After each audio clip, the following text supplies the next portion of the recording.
আজকের রেসিপি ঝরঝরে পোলাওর সাথে খাসির মাংসর ঝোল। দেখুন, আর পোলাওটা এত সুন্দর ঝরঝরে হয়েছে, বাড়িতে অবশ্যই এইভাবে একবার ট্রাই করবেন। আর খাসি মাংসটা দেখুন খুব সুন্দরভাবে সেদ্ধ হয়ে গেছে। এরকম ঝোল ঢালবেন, আলু একটা খুব গরম, এরকমভাবে খাবেন, দেখবেন খুব সুন্দর।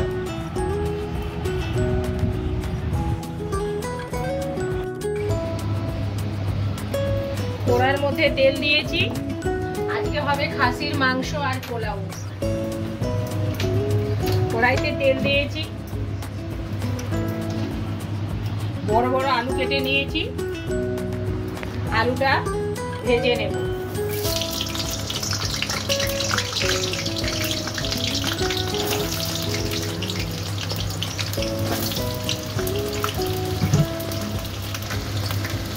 অল্প একটু আলুর মধ্যে নুন দিয়ে দেব আর হলুদ দিয়ে ভেজে নেব।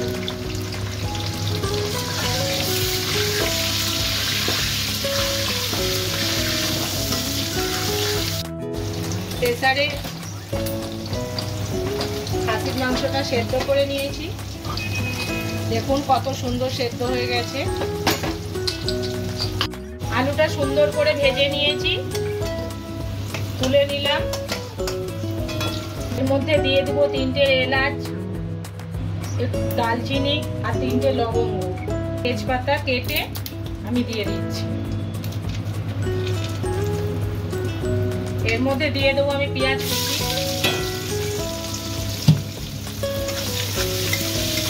3টে কাঁচা লঙ্কা দিয়ে দিলাম। পেঁয়াজটা ভাজবো, পেঁয়াজটা যখন আস্তে আস্তে ভাজা হোক, সেদ্ধ করা মাংসটা একটা বোলের মধ্যে তুলে নিচ্ছি।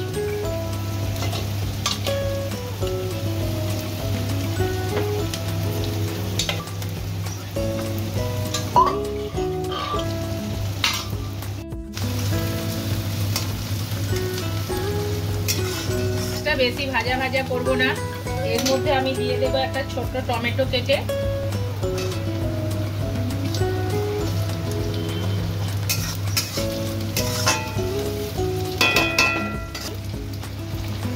বাটা আমি দিয়ে দিচ্ছি, আর একটা কাঁচা লঙ্কা পাকা লঙ্কা দিয়ে দিচ্ছি। মিক্সির বাটি ধোয়া জলটা দিয়ে দিলাম। মশলাটা ভালো করে কষে নেব। পরিমাণ মতন লঙ্কা গুঁড়ো দিয়ে দিলাম, ঝাল লঙ্কা, 3টে কাঁচা লঙ্কা দিয়ে আছে, পরিমাণ মতন হলুদ গুঁড়ো দিয়ে দিলাম। ভালো করে আমি মশলাটা কষিয়ে নেব, আর সামান্য পরিমাণ একটু আমি নুন দিয়ে দেব।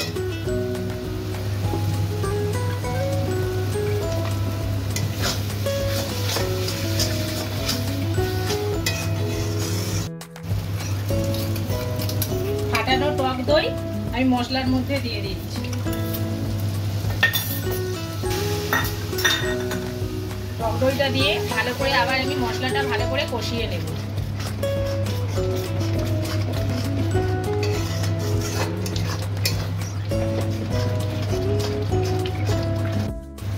মশলাটা ভালো করে কষানো হয়ে গেছে। আমি যেহেতু মটনটা অল্প তেলে করছি, তাই বেশি তেল এতে দেখা যাচ্ছে না, তবে যা তেল বেরোচ্ছে এটাই কালার খুব সুন্দর হবে। আমি মটন সেদ্ধটা এর মধ্যে দিয়ে দিলাম।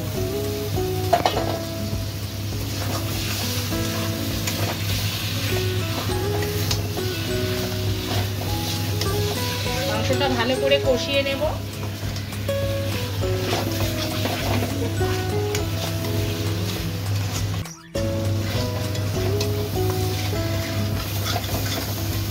সুন্দর করে কষানো হয়ে গেছে, আর আমি চর্বিটা রেখে দিয়েছিলাম, এখন আমি চর্বিটা দিয়ে ভালো করে আবার একটু কষিয়ে নেব।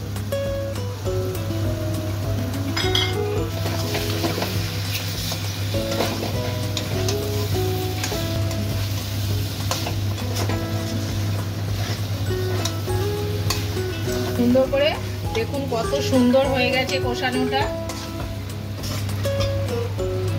এই সেদ্ধ করা মাংসের এটা দিয়ে দিলাম।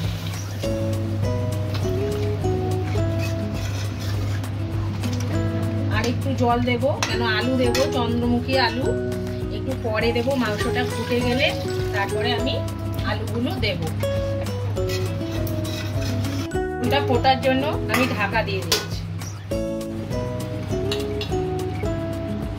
আমি চালটা আধ ঘন্টা ভিজিয়ে রেখেছিলাম, আমি হাঁড়ির মধ্যে দিয়ে দিচ্ছি। এর মধ্যে দিয়ে দিচ্ছি আমি কাজু, আর দেবো একটা তেজপাতা, অল্প একটু সাদা তেল, তাহলে ভাতটা ঝরঝরে থাকবে। ফুড কালারটা শেষ হয়ে গেছে, তাই আমি হলুদটা এখন দিয়ে দিলে গন্ধটা আর হবে না, তাই 1 চামচ হলুদ দিয়ে দিলাম। এলাচ দিয়ে দিলাম, 3টে লবঙ্গ দিয়ে দিলাম, আর কাঠ দিয়ে দিলাম। ফুটে গেছে, আমি আলুগুলো দিয়ে দিচ্ছি।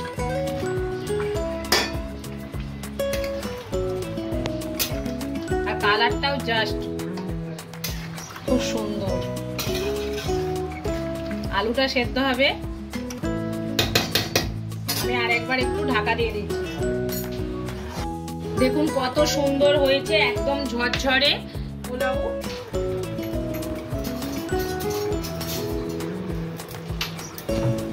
এর মধ্যে আমি চিনি দিয়ে দিচ্ছি, আর দেব ঘি। ঘি না দিলে পোলাও সম্পূর্ণ হবে না। ঝরঝরে পোলাও খেতে হলে এইভাবে রান্না করবেন বাড়িতে অবশ্যই, আর এত সুন্দর লাগবে মানে বলার মতন নয়, একদম ঝরঝরে পোলাও। আমি পুরো চিনিটাই দিয়ে দেব।